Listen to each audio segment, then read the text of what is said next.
गायमुख ते कासारवडवली आणि कासारवडवली ते वडाळा मेट्रो 4 आणि मेट्रो 4 याचं बांधकाम खूप मोठ्या प्रमाणात चालू आहे। वर्षभरामध्ये कुठल्याही परिस्थितीमध्ये आम्हाला ही मेट्रो चा जो मार्ग आहे तो चालू करायचा आहे आणि MMRDAच्या माध्यमातून फार मोठ्या प्रमाणात ही डेव्हलपमेंट आपल्या ठाणे महापालिका हद्दीमध्ये चालू आहे आणि ह्या मेट्रो 4चा फायदा बहुतांश ह्या ठाणेकरांना होणार असल्यानं मेट्रो कार शेडसाठी जी जागा आवश्यक आहे त्याचं आरक्षण राज्य शासनाने टाकलेलं आहे। राज्य शासनाच्या नावावर असलेली परंतु शेतकऱ्यांच्या ताब्यात असलेली जी जमीन मोगरपाड्यामध्ये आहे त्या जमिनीचा मोबदला म्हणून महाराष्ट्राच्या इतिहासामध्ये पहिल्यांदाच 22.5% ज्याचं पजेशन आहे त्याला आणि फक्त जो शेती त्या जागेवर करतो त्याला 12.5% असा निर्णय तत्कालीन मुख्यमंत्री आदरणीय एकनाथ शिंदे साहेब आणि उपमुख्यमंत्री त्यावेळेचे श्री देवेंद्र फडणवीस यांच्या अध्यक्षतेखाली सह्याद्री अतिथीगृहामध्ये झालेल्या बैठकीमध्ये घेण्यात आला आणि त्या भागाचा स्थानिक आमदार म्हणून मी जी मागणी होती ती मागणी ह्या दोन्ही आमच्या मुख्यमंत्र्यांनी उपमुख्यमंत्र्यांनी मान्य केली। त्यानुसार आज एका बैठकीचं आयोजन करण्यात आलं होतं परंतु काही अनावधानानं प्रत्येक शेतकऱ्याला ह्या आजच्या बैठकीचं निमंत्रण न पोचल्यानं त्या शेतकऱ्यांनी आपली भावना व्यक्त केली की 22.5% आणि 12.5% याबद्दल आमचं काही मत नाही परंतु आम्हाला नक्की MMRDAच्या माध्यमातून काय मिळणार आहे, आमचा भूखंड कुठे मिळणार आहे, कसा मिळणार आहे, किती दिवसात मिळणार आहे, आम्हाला मोबदला मिळाल्यानंतर मग त्याची विक्री आम्ही कशा प्रकारे करू शकतो अशा काही त्यांच्या छोट्या छोट्या गोष्टी ज्या होत्या त्या त्यांनी आमच्यासमोर मांडल्या। त्याचबरोबर काही निवेदन त्यांनी दिले की मोगरपाडा कारशेडला नाव कुणाचं द्यावं, तिथली स्थानिक देव ग्रामस्थांचा असतो त्या देवाचं नाव द्यायला त्यांनी सांगितलं, ती मागणी आहे। काही स्थानिक भूमिपुत्रांना रोजगार उपलब्ध व्हावा ह्या ठिकाणी म्हणून त्यांनी काही मागणी केलेली आहे। अशा काही त्यांच्या मागण्या आहेत, त्या मागण्यांची पूर्तता कशी तुम्ही करणार यासाठी त्यांनी निवेदन जिल्हाधिकाऱ्यांना दिलेलं आहे। त्या निवेदनावर आम्ही चर्चा करू शासन म्हणून आणि 7 तारखेला ही परत बैठक आयोजित केलेली आहे त्यामुळे त्या बैठकीमध्ये अंतिम निर्णय होईल आणि मेट्रो कारशेडसाठी जी जमीन MMRDAला हवी आहे त्या बाबतीतला अंतिम निर्णय घेण्यात येईल।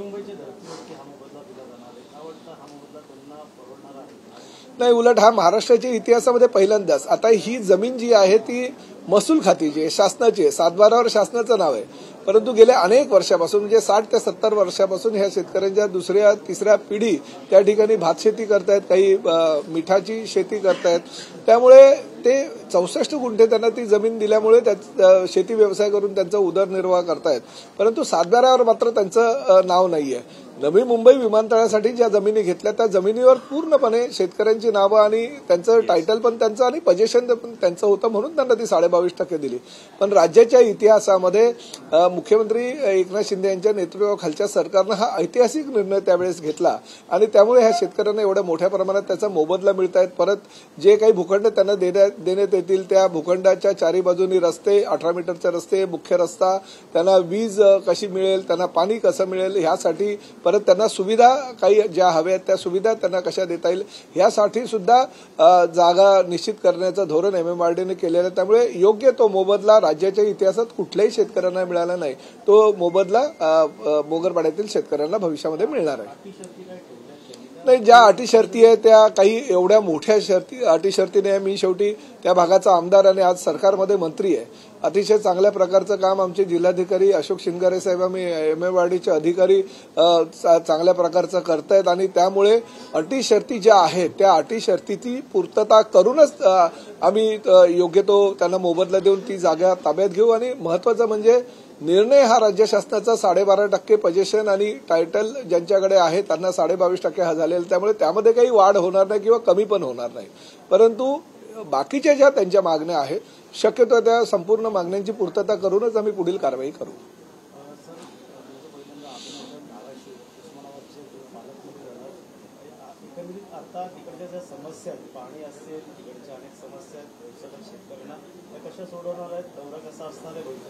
नाही, आता 25 तारखेला मी धाराशिवला जातोय। एक आनंदाची बाब मला या ठिकाणी नमूद करावीची वाटते की आदरणीय उपमुख्यमंत्री आणि आमच्या पक्षाचे नेते एकनाथ शिंदे साहेबांनी फार जाणीवपूर्वक ही जबाबदारी माझ्यावर दिलेली असणार आणि धाराशिवचा विकास कसा होईल, त्या जिल्ह्यामध्ये आतापर्यंत ज्या सुखसुविधा लोकांना हव्या आहेत त्या मिळू शकलेल्या नाही, परंतु आमच्या सरकारच्या माध्यमातून महायुतीचं सरकार नक्की 100% धाराशिववर अन्याय करणार नाही, जास्तीत जास्त धाराशिवकरांना न्याय कसा देता येईल यासाठी पालकमंत्री म्हणून मी प्रयत्न करेन। परंतु एक गोष्ट प्रकर्षाने मी सांगतो, आई तुळजाभवानीच्या आशीर्वादाने मला पालकमंत्री म्हणून त्या ठिकाणी एकनाथ शिंदे साहेबांनी नियुक्ती केली, माझी कुलदेवता आहे आणि तुळजापूरच्या विकास आराखड्याला मान्यता देऊन तुळजापूरचा विकास करत असताना धाराशिवचा कसा विकास होईल याला मी प्राधान्य देणार आहे। 25 तारखेला आणि 26 तारखेला 2 दिवसाचा दौरा माझा धाराशिवला आहे आणि त्या दौऱ्याच्या दरम्यान निश्चितपणे चांगलं काम आम्ही त्या ठिकाणी करू। 26 तारखेला दुपारी सकाळी 10 वाजता आम्ही डीपीसीची बैठक सुद्धा आयोजित केलेली, त्यामुळे त्या डीपीसीच्या बैठकीमध्ये अनेक नवीन प्रकल्पांना सुद्धा मान्यता देण्यात येईल। बाकीचं कोणाचं काय चाललंय याची मला कल्पना नाहीये। आमच्या पक्षाच्या नेत्यांना ज्याप्रमाणे आश्वासन दिलं होतं त्याप्रमाणे पालकमंत्र्यांची नियुक्ती होणं क्रमप्राप्त आहे, परंतु प्रताप सरनाईकच्या मतदारसंघापासून किंवा ठाण्यापासून धाराशिव जरी लांब असेल तरी आई तुळजाभवानीच्या आशीर्वादानं अशा ठिकाणी काम करण्याची प्रेरणा मला आई तुळजाभवानीने दिलेली आहे आणि त्या धाराशिवचा विकास केल्याशिवाय प्रताप सरनाईक गप्प बसणार नाही।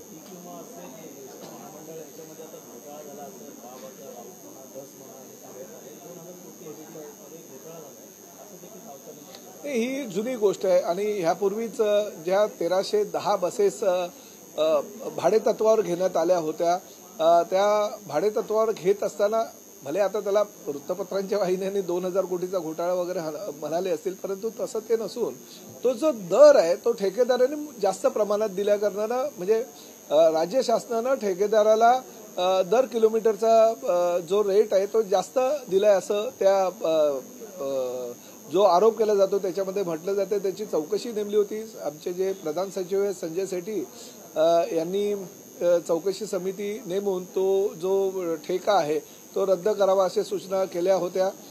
माननीय मुख्यमंत्र्यांनी आणि उपमुख्यमंत्री एकनाथ शिंदे साहेबांनी सुद्धा तो ठेका रद्द करणे क्रमप्राप्त आहे अशा मला सूचना केल्या होत्या, त्यामुळे तो ठेका तर रद्द करण्यात आलाय। परंतु परिवहन मंत्री म्हणून मी एक निर्णय घेतलाय की हे ठेकेदार जे भाडे तत्वावर बसेस MSRTCला म्हणजे एसटी महामंडळाला देतात त्यामध्ये एसटी महामंडळाचा तोटा होतो आणि ठेकेदारांचा फायदा होतो, त्यामुळे भविष्यामध्ये भाडेतत्वावरील बसेस घ्यायच्या नाही, उलट माझी जी परिवहन सेवा आहे ती सक्षम करण्यासाठी माझी जी एसटी महामंडळ आहे ते सक्षम करण्यासाठी दरवर्षी 5000 बसेस याप्रमाणे 5 वर्षामध्ये 25000 बसेस घेण्याचा प्रताप सरनाईकने एक मानस केलेला आहे आणि निश्चितपणे राज्य शासनाकडून योग्य ते अनुदान मिळेल आणि काही जे आम्ही सूचना केलेल्या आहेत की परिवहन सेवेची महसुलामध्ये वाढ होण्यासाठी जाहिरातीचं उत्पन्न किंवा आमचे पेट्रोल पंप जे आहेत ते बीओटीवर PPP तत्वावर काही इंडियन ऑइल किंवा रिलायन्स सारख्या कंपन्यांबरोबर टाईप करून ते कसे आम्हाला डेव्हलप करता येईल आणि त्यातनं रेव्हेन्यू कसा मिळेल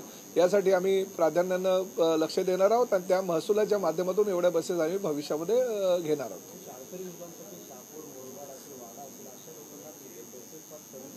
नाही आता घेतोय ना, आता 25000 बसेस आल्यानंतर आजच्या तारखेला आमच्याकडे 14300 स्वतःच्या बसेस आहेत, तर 700 बसेस ह्या आमच्या इलेक्ट्रिक आणि त्या भाडेतत्वावर घेतलेल्या आहेत।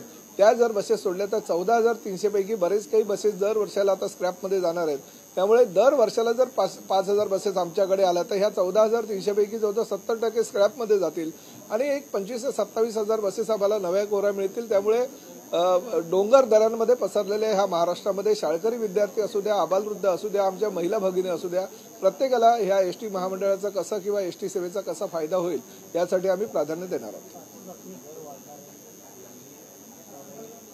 नाही अजूनपर्यंत त्या बाबतीत काही निर्णय शासनानं घेतला नाही, परंतु ही गोष्ट सुद्धा 100% खरी आहे की गेल्या अनेक वर्षापासून प्रवासी दरामध्ये किंवा एसटीची भाडेवाढ ही झालेली नाही। खरं तर दर वर्षाला CNGचा दर असू द्या दर वाढतोय, परत डिझेलचे दर वाढत आहेत, अशा वेळेस थोडीशी दरवाढ प्रत्येक वर्षी होणं आवश्यक आहे, परंतु गेल्या 3 ते 4 वर्षामध्ये दरवाढ झालेली नाही, परंतु त्या बाबतीतला अजून काही निर्णय आमच्याकडे आलेला नाही।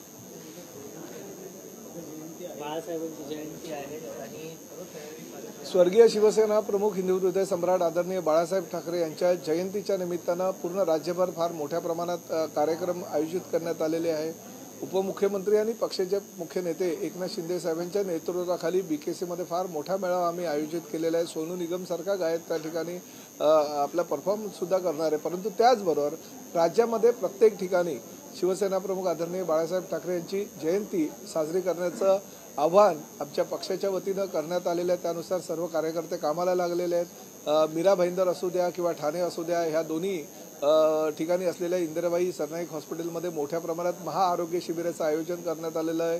ठाणे मीरा भाईंदरमध्ये विविध ठिकाणी अनेक योजना सुद्धा आम्ही ह्या जयंतीच्या निमित्तानं सर्वसामान्य गरीब जनतेसाठी आखलेल्या आहेत। पण त्याचबरोबर ST म्हणजे परिवहन सेवेमध्ये आम्ही शिवसेना प्रमुख बाळासाहेब ठाकरे स्वच्छता अभियान राबवतोय।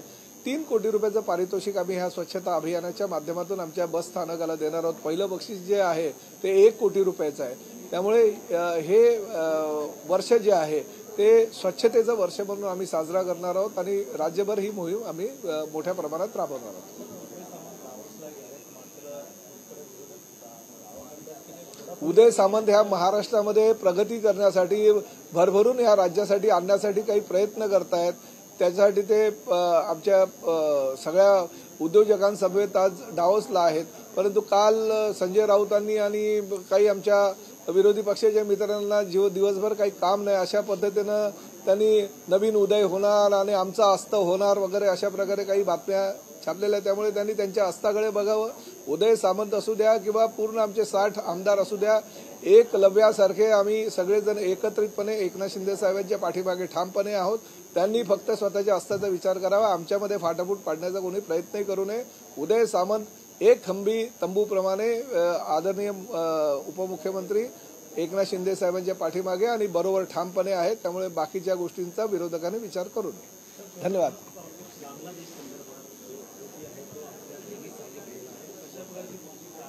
ही वस्तुस्थिती आहे की आपल्या राज्यामध्ये आणि प्रामुख्याने MMR क्षेत्रात म्हणजे प्रामुख्याने मुंबई असू द्या, मीरा भाईंदर असू द्या, ठाणे, नवी मुंबई, कल्याण डोंबिवली ह्या शहरांमध्ये बांगलादेशांचं वास्तव्य फार मोठ्या प्रमाणात आहे। मी प्रत्येक आमच्या अधिकाऱ्याला सुद्धा सूचना दिलेली आहे की प्रामुख्याने हे बांगलादेशी वेटरमध्ये हॉटेलमध्ये वेटर म्हणून तरी काम करतात, कुठे सफाई कामगार म्हणून तरी काम करतात अनेक ठिकाणी, किंवा प्रामुख्यानं लेबर कॅम्पमध्ये जो आरोपी सापडलेला आहे अशाच पद्धतीनं अनेक जे बांगलादेशी आहेत ते लेबर कॅम्पमध्ये राहतात। म्हणजे कन्स्ट्रक्शन साईटवर प्रामुख्यानं मोठ्या प्रमाणात आहे आणि प्रत्येक ठिकाणी कन्स्ट्रक्शन साईटवर 200, 300 हे वर्कर असतात आणि त्यामध्ये बांगलादेशी तरुणांचा फार मोठ्या प्रमाणात सहभाग असतो। त्यामुळे ह्यापुढे भविष्यामध्ये योग्य तपासणी करूनच कामगारांना कामावर ठेवण्याचे आदेश प्रत्येक पोलीस आयुक्तांनी द्यावे अशा प्रकारचा निर्णय आता झालेला आहे आणि तशा पद्धतीची सगळी पडताळणी करूनच ह्या बांगलादेशांना सगळ्या तरुणांना नोकरी द्यावी आणि जे बांगलादेशी घुसखोर या ठिकाणी असतील, रोहिंग्या असतील त्यांना ताबडतोब अटक करावी अशा प्रकारच्या सूचना करण्यात आलेल्या आहेत।